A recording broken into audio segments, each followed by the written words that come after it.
Now, Beto O'Rourke has just announced that he's running for president. And already, there have been things that are coming out about him that don't look good at all. And in fact, they've been coming out for some time, but it doesn't look good in the midst of a primary where there are a lot of progressive candidates. Now, one of the things that just came out is the fact that during the 2018 midterms, Beto O'Rourke actually ended up helping a Republican.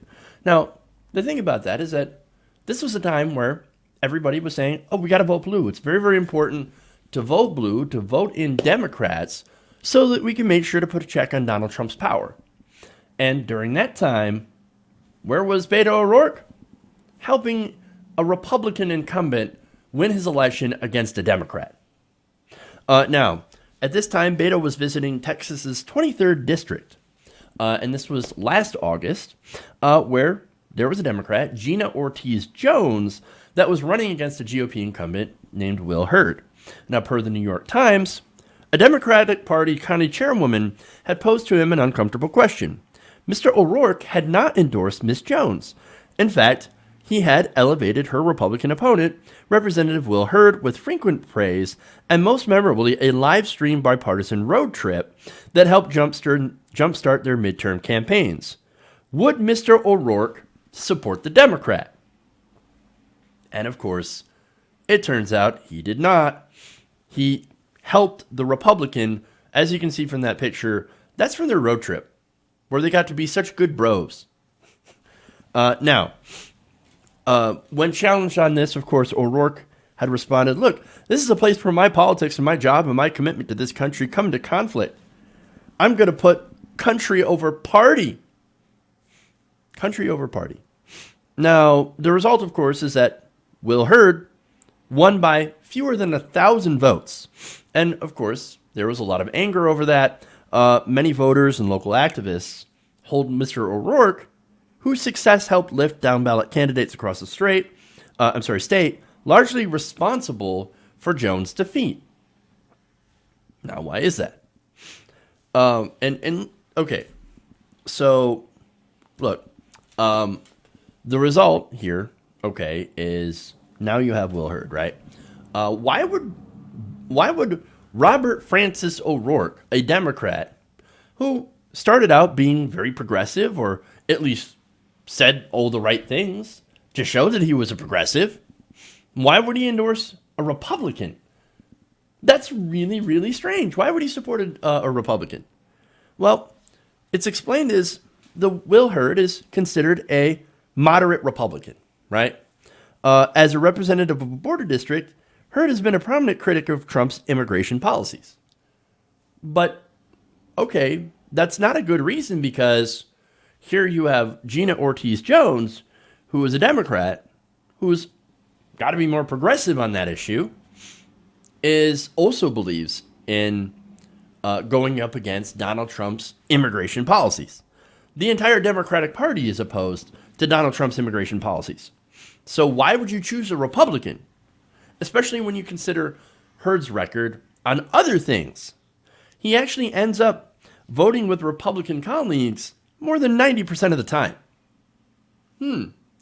Now, not only that, but he criticized the FBI for declining to prosecute Hillary Clinton in 2016, aided Devin Nunes' effort to discredit the Mueller investigation, and opposed federal funding for abortion services. Not only that, but if he had won, Hurd would have helped the Republican Party retain control of the House of Representatives. So, and had the Republicans kept control of that chamber, they would have had both the House and the Senate. And that would have ended letting Republicans continue to decide what legislation Congress can or, cannot vote on. So in 2018, when it came to Democrats, the stakes were pretty freaking high. Too high to support Republicans, and that's exactly what Robert Francis O'Rourke did. This wasn't putting country over party, because, look, what we would have had if the Republicans had both chambers would have probably made the country worse, because you were giving Donald Trump more power to enact his agenda. So congratulations, Robert Francis, on helping a Republican almost give everything to the Republicans. Great. No, the thing is that this was about him. This is about the old way of thinking, right? So he wants bipartisan credibility. Now, look, I'm not against bipartisanship, right? In the literal sense of the word, right? But at this point in time, when everything is so far to the right, when the Overton window is skewed, it's not a good thing to have. The Republican Party of right now is monstrous. Monstrous. They cut taxes for the rich. They want to destroy Medicare, Medicaid, and Social Security. You've had Mitch McConnell in the Republican budget, of course, that cuts massively $1.5 trillion from Medicaid. This is the most recent budget. And again, their entire plan is to chip away at it until Medicare, Medicaid, and Social Security is gone. It's done. Not only that, they want to continue to fund endless war in the Middle East, continue to put immigrant babies in cages, limit women's rights, etc., etc. Not only that, but they don't believe in the minimum wage. They don't believe in climate change. They're willing to let the planet burn so that their donors can make even more profits. They want to take healthcare away, and they've tried to take healthcare away from people, and put more power into the hands of insurance companies. They want to and have restricted the rights of minorities when it comes to voting. The modern Republican Party of right now is not a normal political party. They're a monstrous party. They're extreme, reactionary, and wholly devoted to the rich and corporations. You cannot call yourself a moderate and vote 99% or 90% with that party. You just can't do it. You can't do it. And yet, Robert Francis O'Rourke backed the guy who did instead of a Democrat. That should be disqualifying in this day and age. What happened to vote blue no matter who? What happened to, we got to have party unity? No, that's only a cudgel they used to attack Bernie Sanders with, who, by the way, caucuses with the Democrats all the time and actually does meaningful bipartisan legislation that actually goes to help people. So this whole unity crap, no, it's BS. It's BS, absolutely. Now, here's the thing. What we need to do is we need to stop, first we need to stop getting along with the Republican Party at this point, right?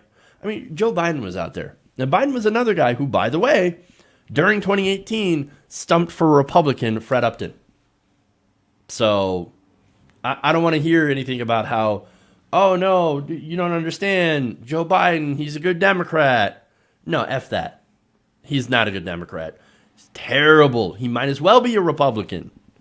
No, what we need to do is we need to bring the Republican Party back off from the cliff. We got to push left. We got to be progressive. And we got to stop with this BS right now, bipartisanship, which at this point means giving Republicans pretty much everything they want and leeway to do whatever they want. People like Beto, by the way, are what Republicans used to be. And in a sensible world, Beto would be center right. He would be a Republican. I mean, again, O'Rourke himself was revealed by David Sirota in Capitol in Maine. That it turns out, and we found this out after the election, Beto O'Rourke voted for a lot of Republican legislation. He would be a right-winger, but he would be a sensible right-winger that you could actually look and do bipartisan legislation with. Whereas in a perfect system, in an ideal system, somebody like Bernie Sanders, for example, would be considered the centrist. He would be considered the center of the party. You know why? It's because a majority from both left and right agree with Bernie Sanders on issues, on policy. Beto, however, or Robert Francis, is not progressive at all.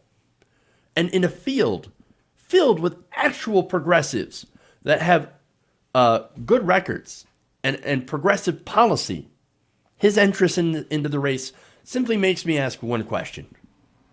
Why? What's the point? Hey guys, hopefully you enjoyed that free video. Now I'm going to have to ask you a favor. Between the demonetization and the YouTube algorithm messing around with view counts, etc., we're having a hard time adjusting to the new YouTube reality, which is where you guys come in. See, we have a Patreon, patreon.com/TYTNation, set up to help us rely on you guys, the viewers, instead of big corporate ads. Look, you know the show. You know I'm not in favor of big corporations anyway. So help us transition away from relying on the ad model to pay the bills and sign up to be a patron, patreon.com/TYTNation. That goes a long way to help us keep the lights on. And you guys will know that you're supporting independent progressive media.